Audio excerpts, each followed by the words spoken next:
एक मंच पर रहे, लेकिन इस तरह की राजनीतिक बयानबाजी मैंने इसके पहले कभी नहीं सुनी। कल का जो आयोजन था दशहरे का, वो एक तरह से हम कह सकते हैं संपूर्ण हिंदू समाज का एक आयोजन है। उसमें हमें राजनीतिक जो विद्वेष है हमारा, व्यक्तिगत भी हो या दलगत भी हो, तो उसको नहीं लाना चाहिए। ये बिल्कुल ठीक बात नहीं है, मैं ये मानता हूँ व्यक्तिगत तौर पर। जी। दूसरी बात ये है कि जहाँ तक प्रज्ञा ठाकुर का सवाल है, भोपाल के जो उस वक्त के सांसद थे आलोक संजर, वो भी बहुत पॉपुलर व्यक्ति थे, उनका टिकट काट कर इनको सांसद बनाया गया, टिकट दिया गया और वो जीत गई। तो ये तो कहा नहीं जा सकता भारतीय जनता पार्टी में या किसी भी दल में कि वो अगले चुनाव में सिटिंग जो सांसद है उसको टिकट मिलेगा या नहीं मिलेगा, क्योंकि 2024 अभी बहुत दूर है। तो ये कह नहीं सकते कि और वो इस तरह से भारतीय जनता पार्टी उन किसी को टिकट बचते होंगे, ये भी मुझे नहीं लगता है। रही बात दिग्विजय सिंह जी की, तो दिग्विजय सिंह जी का एक यूएसपी है, जैसे कि प्रज्ञा ठाकुर का यूएसपी है, वैसे दिग्विजय सिंह जी का एक यूएसपी है।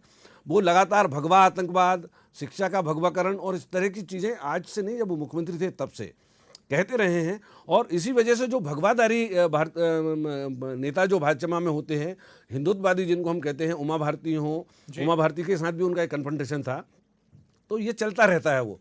लेकिन कल का मंच वो मुझे लगता है कि उचित मंच नहीं था। और वो चुनाव में जब जनता प्रज्ञा ठाकुर की तरफ से जवाब दे चुकी है दिग्विजय सिंह जी को, 4.5 लाख करीब से वोट से उनको हरा चुकी है, तो प्रज्ञा ठाकुर जी को ये समझना चाहिए कि वो जीतने के बाद उनकी जिम्मेदारी जो है बतौर सांसद ज़्यादा है बनिस्बत दिग्विजय सिंह के पुराने बयानों का या नए बयानों का उन पर हमला करने की जिम्मेदारी के बजाय भोपाल संसदीय जो क्षेत्र है उसकी बेहतरी के लिए लगातार उनको काम करना चाहिए। और मुझे लगता है भारतीय जनता पार्टी इसी के आधार पर अगला टिकट भी तय करेगी, उनका या किसी और सिटिंग सांसद का। बिल्कुल बिल्कुल।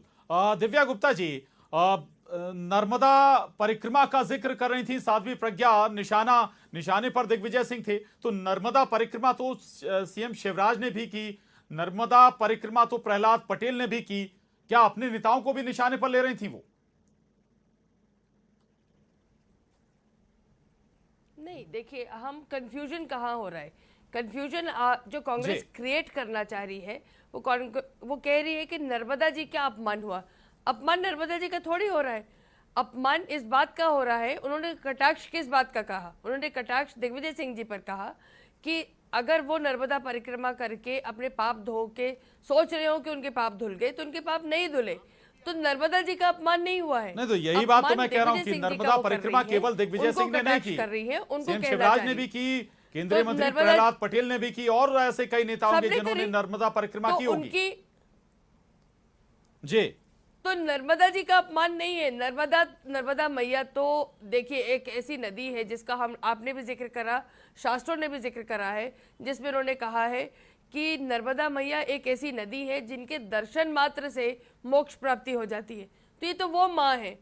तो आप ये बताइए कि इस परिक्रमा करने से क्या दिग्विजय सिंह जी के पाप धुल गए? ऐसा उनका कटाक्ष है, जो कि उन्होंने भगवा आतंकवाद के नाम से जितना प्रताड़ित करा प्रज्ञा सिंह ठाकुर जी को, क्या उससे उनके पाप धुल जाएंगे? उनका कटाक्ष इस बात का है। तो क्या वो जस्टिफाइड नहीं है ये कहने में? वो ये अपनी पीड़ा को लेकिन बार-बार ये सवाल उठेगा कि लेकिन क्या ये मंच इन बातों का जवाब देने का वक्त था, इन बातों पर बोलने का वक्त था? मैं आपके पास दोबारा आऊंगा।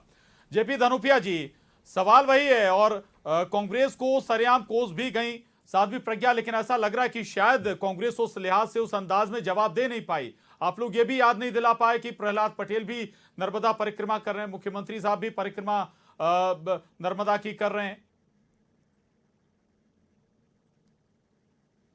प्रशांत जी, मध्य प्रदेश के लाखों करोड़ों लोग मां नर्मदा की पूजा करते हैं, परिक्रमा करते हैं। प्रहलाद पटेल, शिवराज सिंह चौहान तो करते ही होंगे, वो तो हवाई जहाज से करते हैं, ऐसे करते हैं। दिग्विजय सिंह जी ने भी किए, लेकिन प्रज्ञा सिंह ने अगर दिग्विजय सिंह जी का नाम लिया होता तो हम मान जाते कि दिग्विजय सिंह जी तो सभी का अपमान किया ना उन्होंने, सारे लोगों को किया। और जो बार बार कह रही है उनके ऊपर अत्याचार हुए, प्रताड़ना हुई, तो जब गिरफ्तार हुई है, जेल में गई,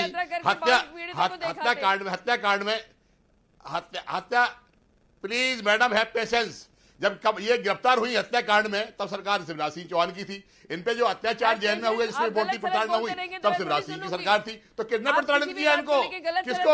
किसको किया है?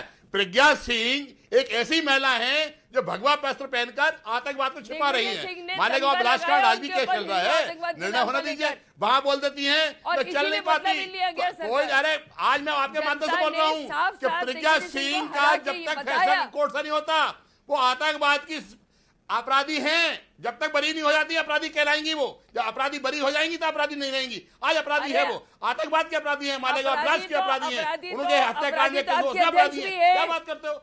ऐसी महिला जिसका कोई रिकॉर्ड ही नहीं हो, कहीं भी कुछ नहीं है, कहीं कुछ नहीं है। अपराधी आपके गृहमंत्री भी हैं, आपके अमित शाह भी हैं, अमित शाह भी हैं, अमित शाह भी हैं, अमित शाह भी हैं, अमित शाह को पहचानती हैं आप? अमित शाह भी हैं गृहमंत्री। हत्याकांड में तड़ी पार हुए थे रुपया जी, रुपया जी, कम से कम जो बरी हो गया उसे आप छोड़ दें, जो बरी हो गया उसे चर्चा में ना घसीटें। जी ठीक है, ठीक है, मैं आपके पास दोबारा आ रहा हूं। दिव्या गुप्ता जी, रुपया जी रहिएगा। सतीश एलिया जी, सतीश एलिया जी, साध्वी प्रज्ञा का अगर हम जिक्र करें, शायद ही कोई बयान ऐसे हो जिसने पार्टी के लिए परेशानी खड़ी ना की हो। गोडसे को देशभक्त बता देती हैं, ऐसे तमाम बयान है, लंबी फहरिस्त है, लेकिन मैं उस पर नहीं जाऊंगा।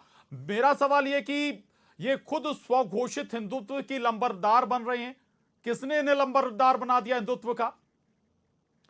देखिए, मुझे लगता है, मैं पहले भी कह चुका हूं कि अगर आप किसी जनता के प्रतिनिधि निर्वाचित हुए हैं, बाकायदा लोकतंत्र में मतदान के जरिए जनता ने आपको एक ह्यूज मैंडेट दिया है, बहुत बड़े बहुमत से दिया है। हालांकि वो पार्टी का जनाधार आपको हासिल होता है, पार्टी के आधार पर आपको टिकट मिलता है और उसी के आधार पर आप जीतते हो। अन्यथा हमने उमा भारती जी को भी देखा कि वो दूसरी पार्टी बनाने के बाद उनकी स्थिति क्या हो गई थी।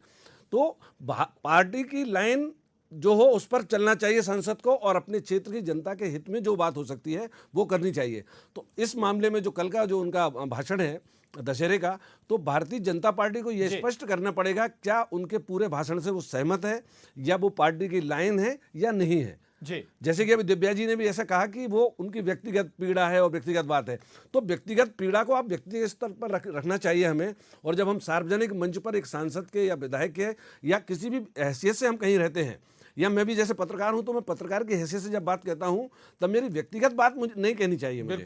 तो इसका ध्यान हर जनप्रतिनिधि को रखना चाहिए। अलबत्ता दिग्विजय सिंह भी कई बार इस तरह की बातें कहते रहे हैं जिससे पार्टी को कई बार नुकसान हुआ है, तो वो उनकी पार्टी का आउटलुक है, और भारतीय जनता पार्टी को अब ये देखना चाहिए कि इन्होंने जो ताजा बयान दिया उसका क्या। इसी बात में एक और छोटा सा सवाल जोड़ रहा हूं, पार्टी की तरफ से अमूमन वो तवज्जो मिलती नहीं है, वो खींच है क्या कहीं?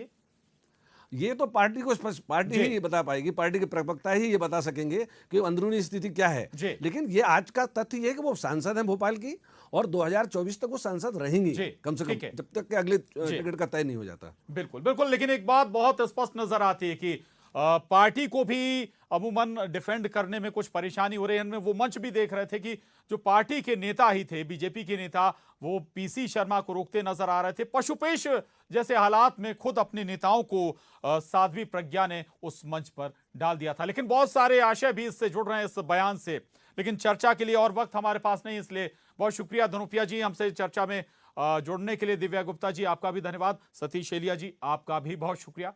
चर्चा में बस इतना ही।